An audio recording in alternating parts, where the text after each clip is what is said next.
All right. Hello. I think we are live. Welcome back to another episode of Coffee Break, GM Philosophy Coffee Break in the afternoon. I hope everyone's doing great. Already several awesome people in the chat. Got John in here, Garrick, Charlie. How's it going, guys? It's great to see you. Um, Nice to see everybody. Today we're talking about incorporating player backstories into your campaign. And as usual, I just want to follow the same format here. I'm going to kind of give my 2 cents. Everyone in the comments, please feel free to drop your wisdom, drop your ideas. How do you help to incorporate player backstories into your campaigns? How do you incorporate it? What effect does it have? Do you use it to create more stuff? I would love to hear your take on it. So please feel free to drop those bits of wisdom into the chat, because after I get done giving my 2 cents, I'd like to read through the chat and basically gather that collective wisdom. Robert says, hey, how's it going, Robert? Amanda says, hey, how's it going, Amanda? Great to see you.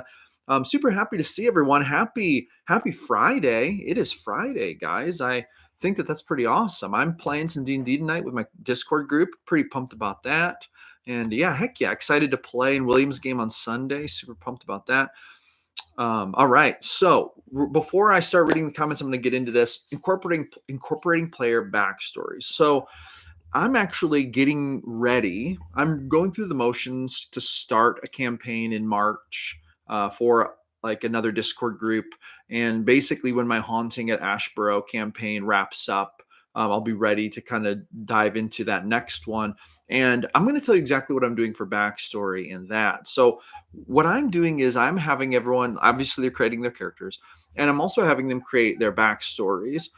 And here's the thing about backstories and incorporating them into your campaign.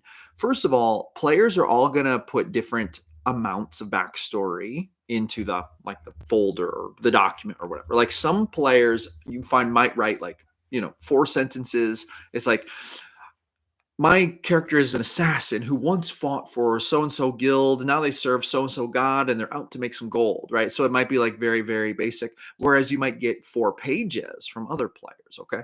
So the things that I'm looking for in a backstory aren't necessarily length. Like I don't have like a rule, or I don't ask for some specific length of backstory. What I do is I try to look in the backstory for things that hit me with oh, that could get incorporated, right? And I guess for me, this is kind of an intuitive thing. I don't have like any special formula for this. I just kind of read through, and a lot of times I'll land on something that I think I really like. That I think that we could use that as like an anchor point, right? To put a personal part of their story into the background of this campaign. So there might be like a character from their past, or there might be an event from their past, or there might be lore. They were a part of an event and now they understand the lore better, or there might be people chasing them, or whatever the case is, right? So I want to look for that one thing that is like sticks out to me, and I'm gonna write that down. So that's like step 1. Step 2 is, after I go through their backstory, I'm gonna ask them a couple questions. First question I'm gonna ask, this is kind of like step 2, is, do you think your character has like anything they're going through, like a personal journey they're going on?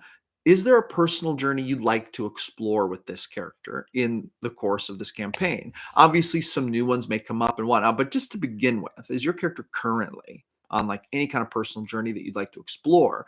And so this a lot of times will open up a dialogue where the player will be like, oh yeah, well, they're doing this, or they're really struggling with trusting people because they were betrayed, or they have problems with they're very, very highly loyal, almost to a fault, because they were abandoned as a child, or whatever it is, right? So you're going to get a lot of really good, in my experience, you're going to get a lot of really good feedback about that, like that you can work with. So that's step 2, is basically asking a more open-ended question. Hey, what are they going through? And then I always want to incorporate that, because that theme is important to the player. And so it's like, okay, that's a theme they want to explore. I'm going to flesh that out somehow. We're going to touch on that, right? And then step 3 is, I want to circle back around to the one thing, at least one thing. Sometimes there's more than one, but that one thing I found in their backstory when I was reading through it. And by the way, if you don't find anything in their backstory that strikes you as like, oh, I could tie this in. What you might have to do is send it back to them and say, hey, this is awesome. I love where this is going, but I need just a little bit more. Can you flesh it out just a little more? Maybe give me a few more details, right?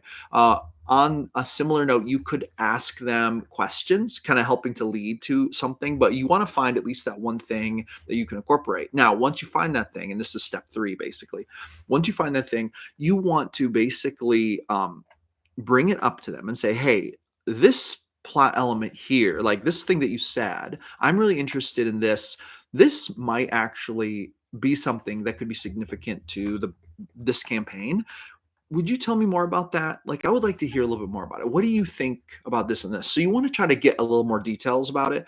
Sometimes, and I've noticed this a lot, about 50% of players will start to run into a place where they aren't sure, or they don't know. Or when they're thinking about it, they're like, well, I hadn't thought about that before. Sometimes you can help them by asking specific questions. And sometimes what I'll do is I'll ask, if I feel like they're having friction, like they're having trouble delving a little deeper, I might say, I could send you some ideas that I have about it. And then you could like either use those as inspiration, or maybe you could keep some of them or whatever, so I'm going to like kind of help them flesh it out. And when we work on it together with this collaborative nature, this is really, I think, what creates the best backstory integrations. So yeah, that's really my 2 cents. It doesn't take long for me to give you my 3 tips on that. Those are the 3 tips that I have gotten to the point of using whenever we do character backstory stuff.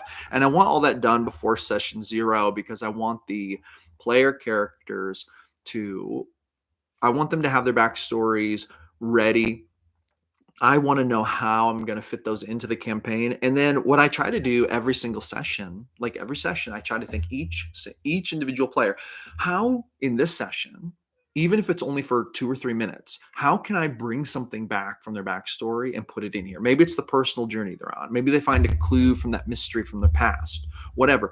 Or maybe there's an NPC who's interacting with them and it's triggering the feelings that they talked about in their backstory here, fear of trusting, whatever, right? So, but every single session, I'm going to try to retouch on it. And that I feel like brings that like immersion from the backstory to life, and it makes them feel deeper about the characters. Like, oh yeah, my character's background matters here. What happened to my character matters. Not only that, but it's fun for drama and for conflict. A lot of times you can find great personal conflicts by looking in the character background. Okay. Boom. I think that's going to conclude my thoughts on this. Now, with that being said, please drop your comments. There's already a lot of awesome comments in here, but I want to gather for this video the collective knowledge of the chat. So please feel free to drop your tips in here. What do you do to incorporate those player backstories? I'd love to hear it. So now we're going to go through these comments. And we're going to read these. So Charlie says, know the backstories. Ask players to write brief backstories before the campaign starts. Focus on key elements. Garrick says, I use the goal reward stuff, and many of those come from character backstories. Oh, do you mean you set goals based on character backstories and then offer rewards for them? I actually really like that idea. I did that with my core group this last time around, and that worked out really well.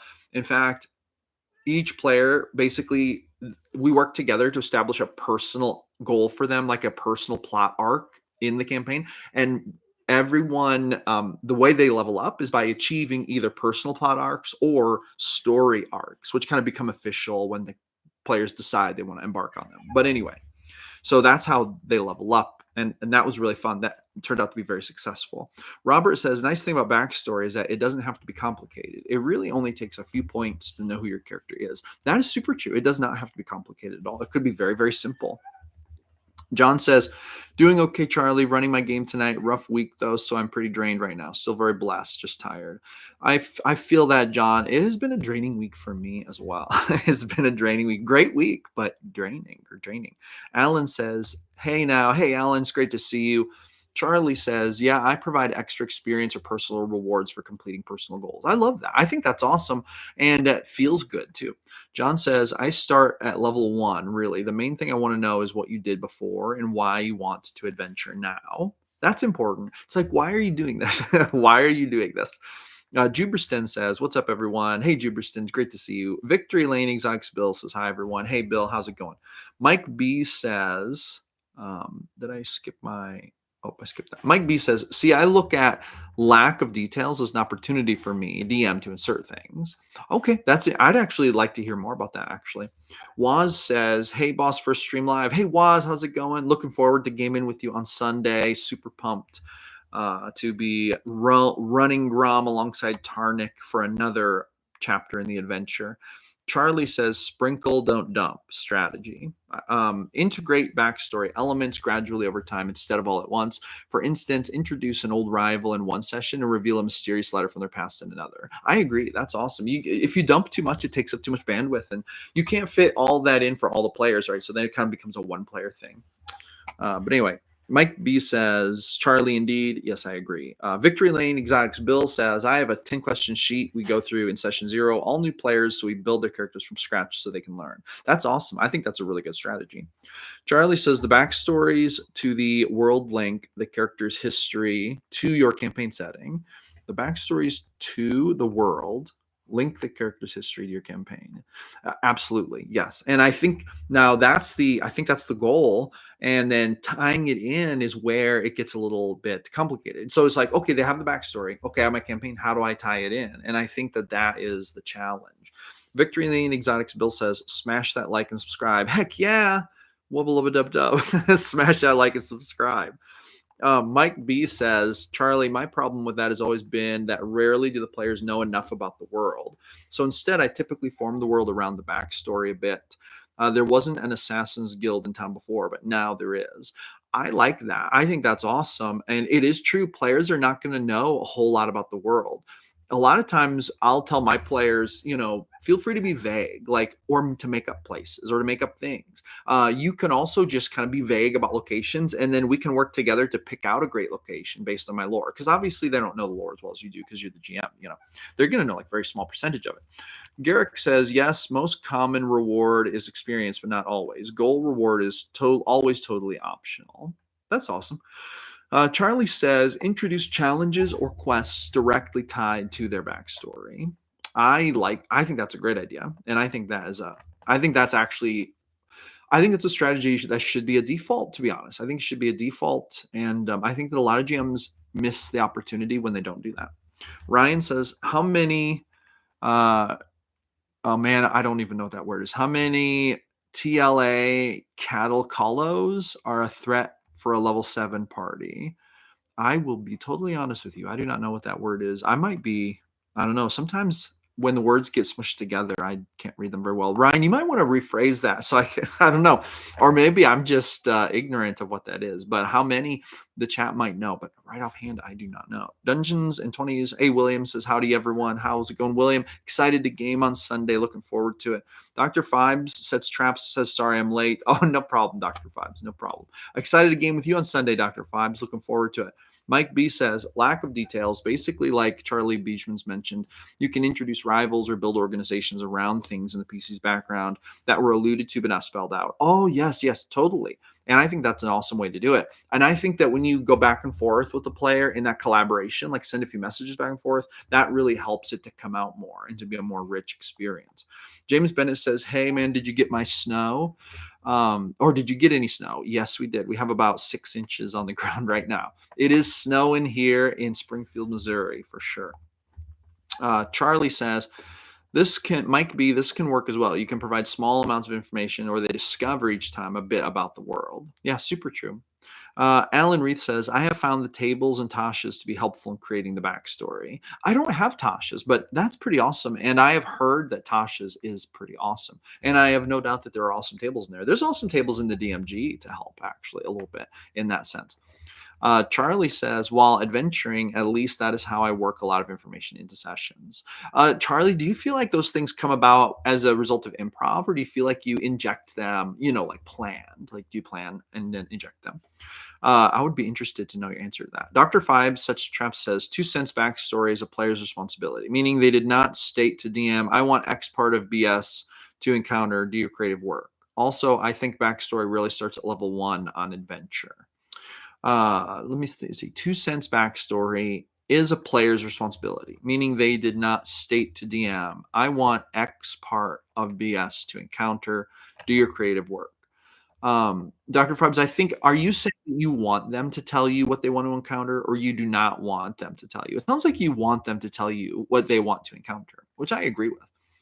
Robert says um, the trouble with trying to introduce backstory to some players, sometimes they can miss the hook or feel like it conflicts with the greater mission.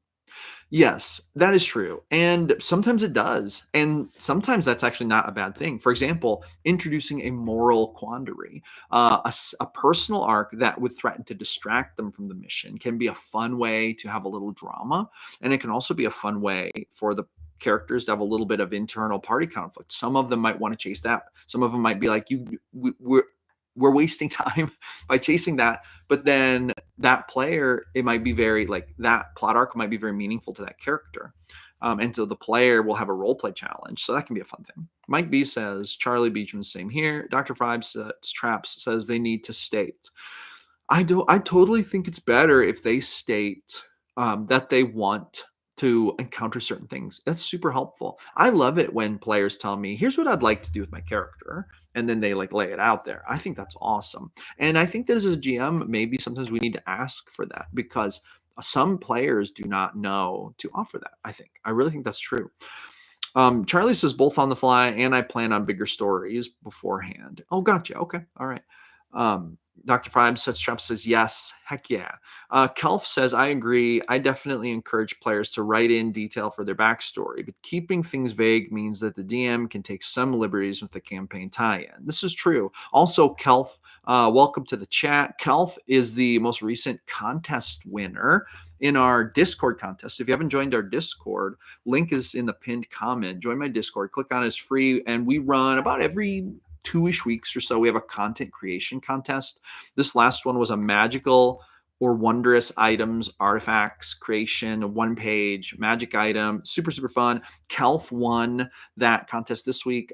Other winners who are in the chat here, John Haney has won a contest. He's a contest winner. Whispering Wisp is also a contest winner, but he's not in the chat that I saw right yet. If you are, say hi, Whispering Wisp.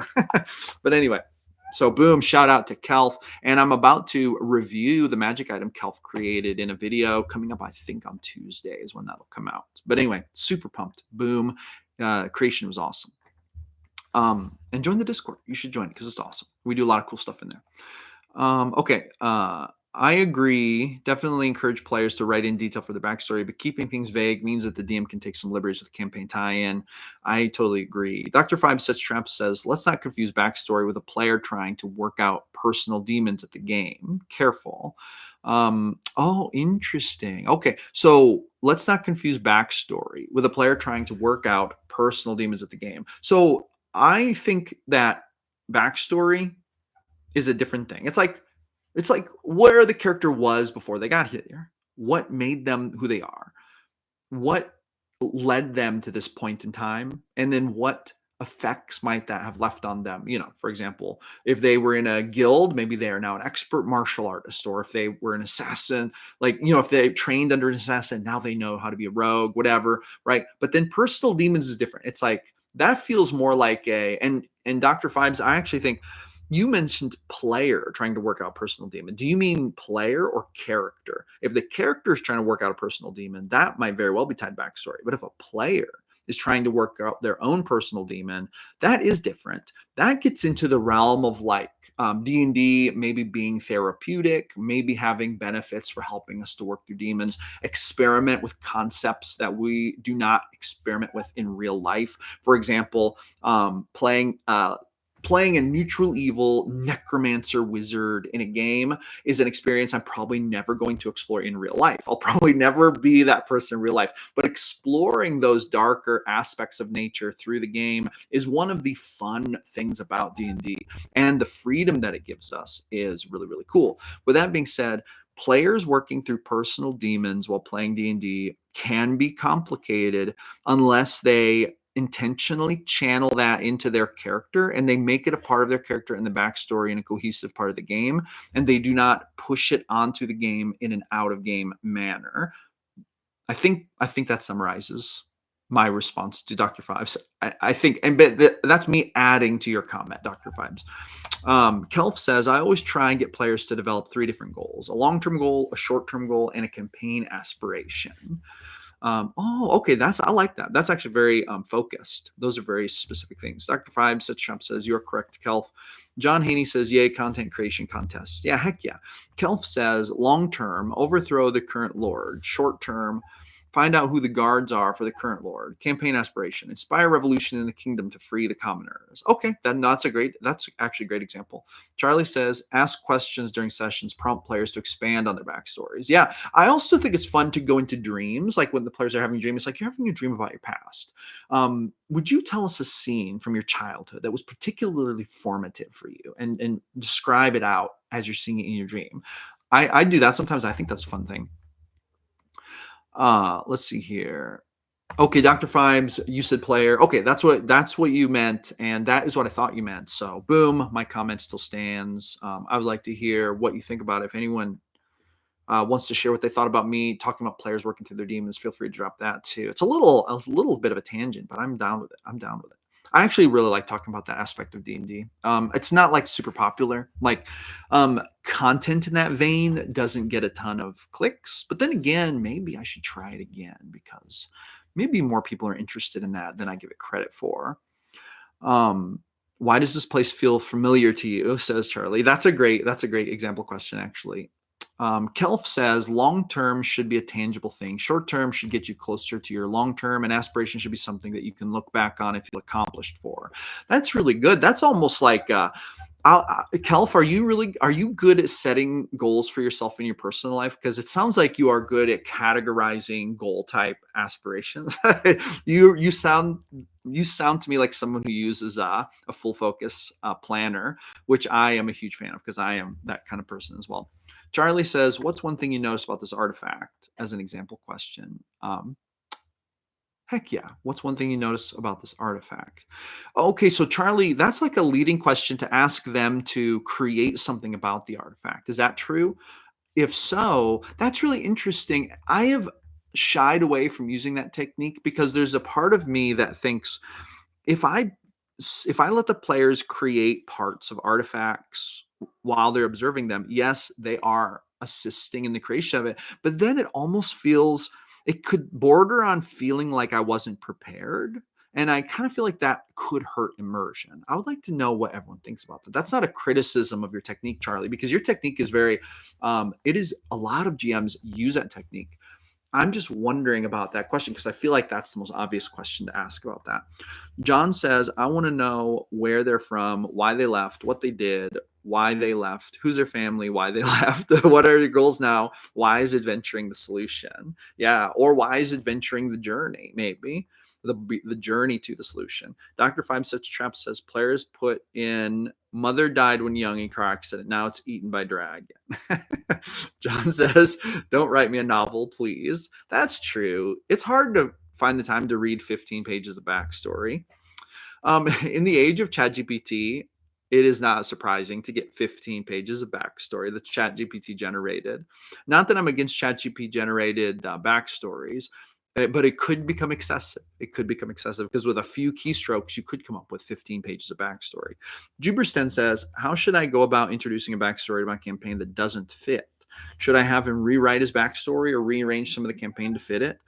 Okay, so that's a good question. How do I go about with introducing a backstory campaign that doesn't fit? So the question would be, well, how doesn't it fit? Like, what are the parts that aren't linking together? And then, yeah, you might have to like adjust a little bit. Find a way to try to stay as true to the original backstory vision as possible. But then just talk to the player. Say, so here's the thing, like, that thing that you said there, that doesn't quite fit. But here's a close thing we could do. If you changed it to this, then we could incorporate it with this part of my world state.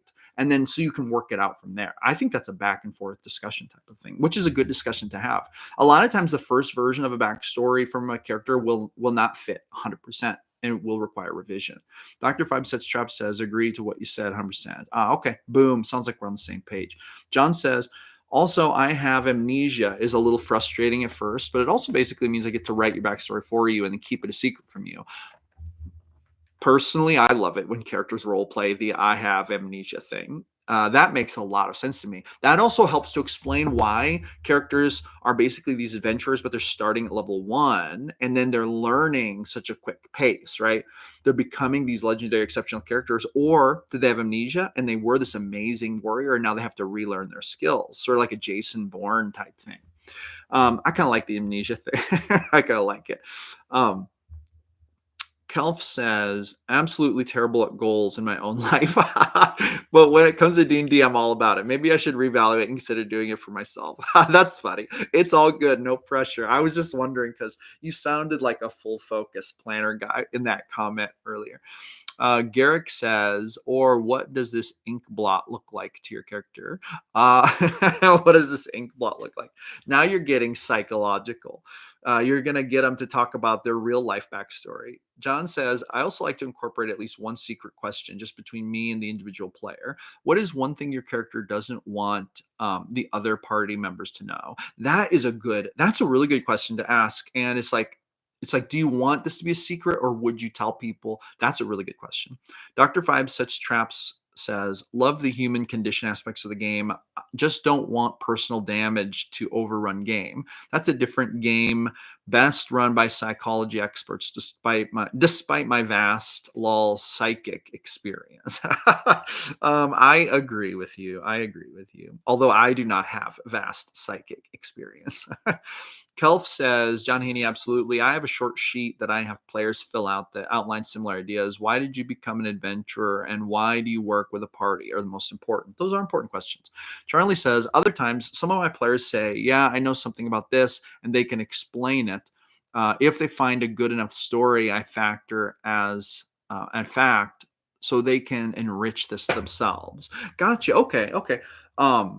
Other times, some of my players say, yeah, I know something about this, and they can explain it. If they find a good enough story, I factor it in. Okay. No, that makes sense. That totally makes sense. And I love that. Another thing to consider is that, if you come out of game and you say, okay, so here's this thing, here's this artifact, and there are some things that are known about it, but there are some things that we're going to do a little collaborating about. So you should describe something your character notices about it, and we're going to incorporate that into the design, like kind of taking it out of game for a minute and explaining that process so that in-game immersion can remain. Like, to me, sometimes coming out of game to clarify something and then going back in is like actually important and can be useful. I do that actually a lot. Mike says, in my opinion, character backstory length should be in relation to the starting level of the PC. That's super true, and I feel like that's actually a common sense thing, I'd say, but it's easy to forget. A higher level PC should have an elaborate backstory because they've been around and had done stuff. But level 1, the level 1 is like, yesterday I was milking the cows, now I'm on an adventure. John says, then I incorporate that thing and watches the players role play out suddenly getting very awkward. The secret question thing. Yeah. Dr. Five Such Traps says, Inkblot awesome. Mike B says, something I have trouble with is when you try to tie a character backstory into the adventure arc, but the player PC simply refuses to bite on the hook. So, here's the thing. Sometimes players do refuse to bite on hooks. And when they do, I just kind of say, okay, well, that's something getting left in the past. If it's something that's going to happen anyway, like, for example, if they're being pursued, they might seek clues that they're being pursued. They might choose not to bite on it. That doesn't mean they're not going to be found someday, right? But if they come across a clue giving them maybe potential information into the cold case murder of their parents, and they just choose not to bite on it, it's like, well, I guess it's going to stay cold. They must not care. Find a different plot arc, I guess. That's kind of my philosophy on it. It's like, if they don't care, that's not where they want to take the story. Sometimes the story does come to them, but that's a little different. Robert says, I try to ask my players to think about their character as an actual person with wants and needs, not just a flat video game character. That's why we play TTRPGs. I totally agree with you.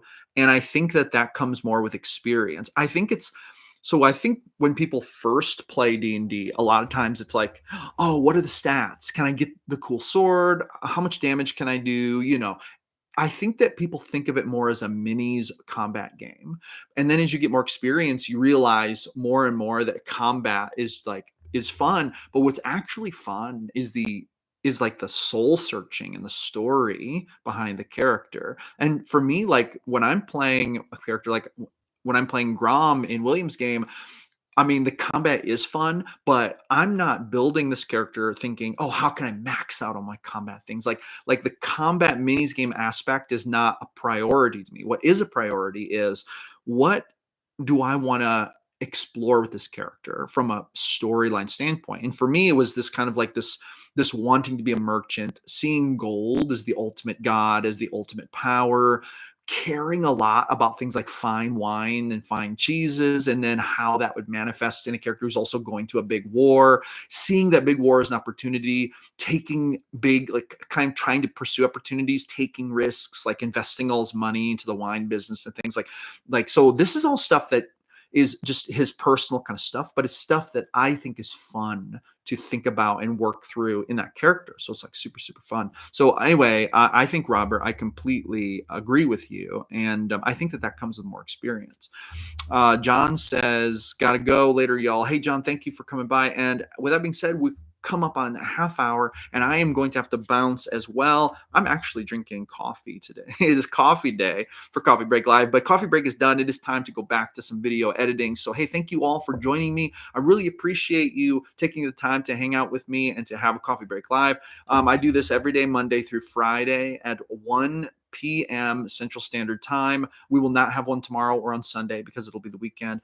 Make sure to join my Discord. Link is in the pinned comment. And hey, roll some D100s for me this weekend. I will see you all later. Have a good one.